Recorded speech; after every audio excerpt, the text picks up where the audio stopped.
Hello everyone, ഇന്ന് നമ്മളൊരു simple ആയിട്ടുള്ള പക്ഷെ ഭയങ്കര പവർഫുൾ ആയിട്ടുള്ള ഒരു കാര്യത്തെ പറ്റിയാണ് പറയാൻ പോകുന്നത്. ഈ കാണിച്ചിരിക്കുന്നതാണ് ഇൻസെന്റി സ്പൈറോമീറ്റർ എന്ന് പറയും.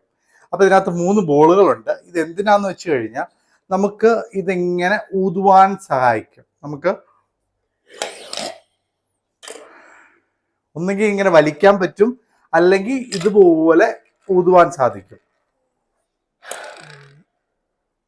അപ്പൊ ഇതുപോലെ ഊതുവാൻ സഹായിക്കും. ഇത് യൂഷ്വലി നമ്മുടെ ലങ്സിന്റെ കപ്പാസിറ്റി കൂട്ടാൻ വേണ്ടി വളരെ ഹെൽപ്ഫുൾ ആണ്. പ്രത്യേകിച്ച് നമ്മളിപ്പോൾ ഒരു സർജറി ഒക്കെ ചെയ്യേണ്ടി വരികയാണെങ്കിൽ അതിന് മുന്നേ ഇത് നന്നായിട്ട് എക്സസൈസ് ചെയ്യുകയാണെങ്കിൽ നമ്മുടെ ബ്രീത്തിങ് കപ്പാസിറ്റി കൂടുകയും നമ്മുടെ ലങ്സ് കൊളാപ്സ് ആവാതിരിക്കാൻ, ഇപ്പോൾ സർജറിക്ക് ശേഷമൊക്കെ കൊളാപ്സ് ആവാതിരിക്കാൻ വേണ്ടി വളരെ ഹെൽപ്ഫുൾ ആണ്. അപ്പൊ ഈ ഇൻസെന്റി സ്പൈറോമെട്രിനെ പറ്റി അറിഞ്ഞിരിക്കുക. തീർച്ചയായും സർജറിക്ക് മുമ്പും അതിനുശേഷവും ഇത് ഉപയോഗിക്കുന്നത് വളരെ നല്ലതാണ്.